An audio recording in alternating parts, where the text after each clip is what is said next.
Alrighty, once again it is Tyler for Shock's Guide. Today I'll be doing a walkthrough of the brutal version of the Devil's Playground. Now I've seen a couple YouTube videos, actually quite a few, and all of them on the brutal walkthrough will give you a great deal of passivity when you're playing. You'll play very, very safe. You'll do a one base at a time, a lot of defense around that. And it seems that the plan for most players is just to barely make it through and worry only on defending. When in actuality, this level is far, far easier with a great amount of your attention going to micro and reapers, and then paying attention for when lava comes up. And if you do take care of the mission in that manner, you will do quite well. It'll be much simpler. So right now, I'm getting my hotkeys set up and waiting for the action to start. I like to put bunkers up on any mission where I'm resource constricted or I'm on a resource time schedule. Specifically this level and the cutthroat level later on where you get the vulture. And the reason I say that is because bunkers do you a lot of good. They give a lot of bonus hit points to your Marines. You can easily repair them.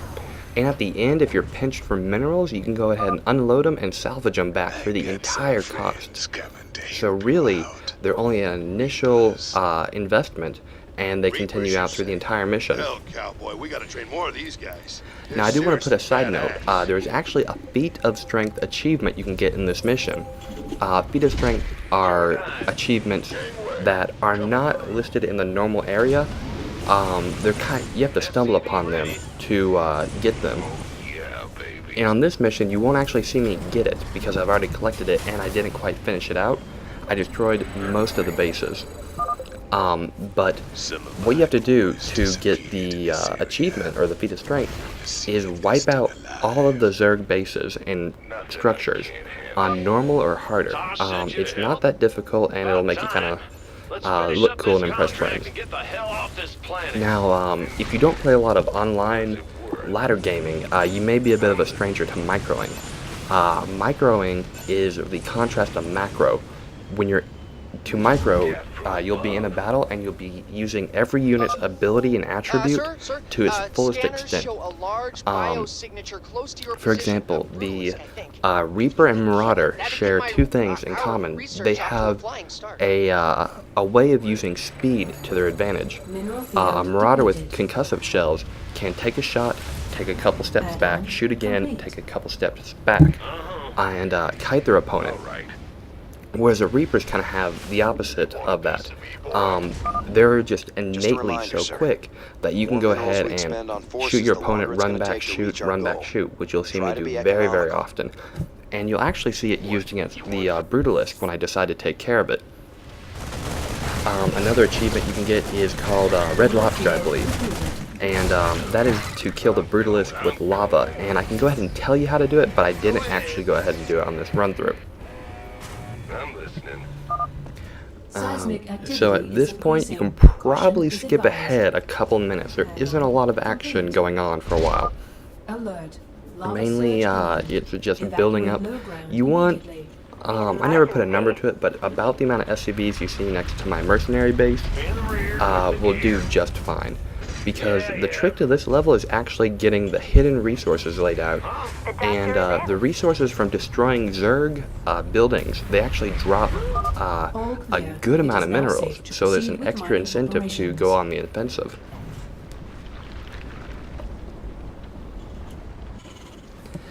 To now get to the what you're going to need for this level, you'll probably need about 2 bunkers per entry.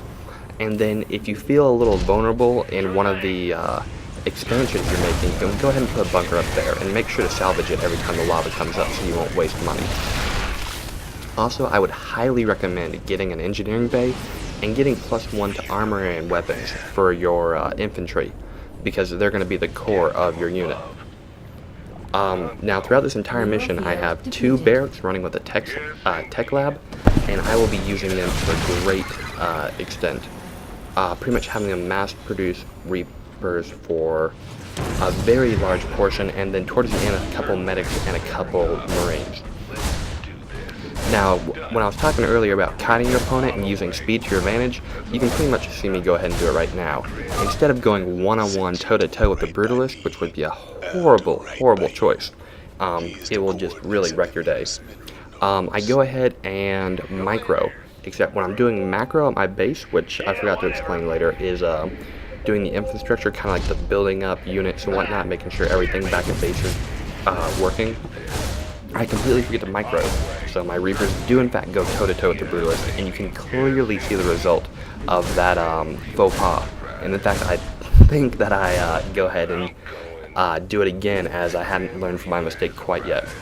Because on the way back, when the Brutalist will leash to his little home playpen, you can just follow him and shoot him in the back while he walks back. He doesn't pay attention at all. And earlier I said you could do the Red Lobster achievement, and if you notice at the bottom of that ramp, you'll see it again. There is a little cliff on your right, and you just have the Brutalist walking around this area right now, and when the lava just about comes up, you run down right about where I'm clicking now, and that cliff on the right, use your Reapers just to hop back up. A lot of people have their unit suicide to the lava to get the achievement, and that's not a necessity. See, right now the Brutalist isn't even paying attention to the Reapers behind it, which will just right about now kill it. And I believe that kind of sets the tone for most of the level. Right now you'll see me retreating with my SCVs, salvaging my bunker, and getting attacked by Zerg. Zerg love to attack you right before the lava comes back up for whatever reason. And also a nice little trick, doesn't apply only to this mission, it applies throughout the entire campaign. As you know, Reapers do a ton of damage. Their main drawback is they can't take a hit very well. So if you put them in a bunker, they are far, far more effective than a Marine, because Marines can do damage and take a hit, while Reapers, their, I guess, cup of tea would be to shoot, and shoot well they do. But if you want to get the most out of them, go ahead and put them in a bunker. Their main drawback on this level is they can't shoot air, and later in the game you are going to run into a couple Mutalisks, and that's when I start incorporating about half a dozen Marines and then a medic or two into the mix. But up until now, I'm still mass producing Reapers, because it does take money to make money, and you can make a bunch of money going on the offensive. Right now you can see all these minerals and gas just hanging out around, and when you destroy the hatchery, or I believe that would be a lair at the moment, it does give you a pretty large amount of money, which you can just use to your advantage. And then the added benefit of taking care of that, the added benefit of taking care of that little expansion for the Zerg down there is now they're not going to be producing any units to go ahead and give you trouble. They're essentially going to be out of the game, and that'll save you money on infantry, because eventually you are going to lose some of your investment to casualties. And yeah, it's a win-win for you, and actually it's a win-win with another win. Also, I like to attack from the lower end of my base and sweep out to the east. And in doing so, I found that I got attacked by air quite a bit. So if you see where those two Reapers are now, putting a missile turret right around there to take care of the few and far between Mutalisk attack would not be too bad of an idea. And now you'll see me doing, as I often do, the kind of reset. I don't like to load my SCVs into the command center. That takes a bit of time when the lava's coming up and you really don't have a lot of time to spare. And just take a look at all the minerals around. And that's probably a 800, 900, maybe 1,000 point boost out of my 8,000. So there's so much incentive to go ahead and go on the offensive that you really can't do it. And then you'd be bored if you play this entire mission without going on the offensive. If you just kind of turtled up like a lot of people tend to do on Battle.net and in ladder games, it'd be mind-rottingly boring. Which is why I'm doing the video, to show you how to go ahead and handle it. Standing by.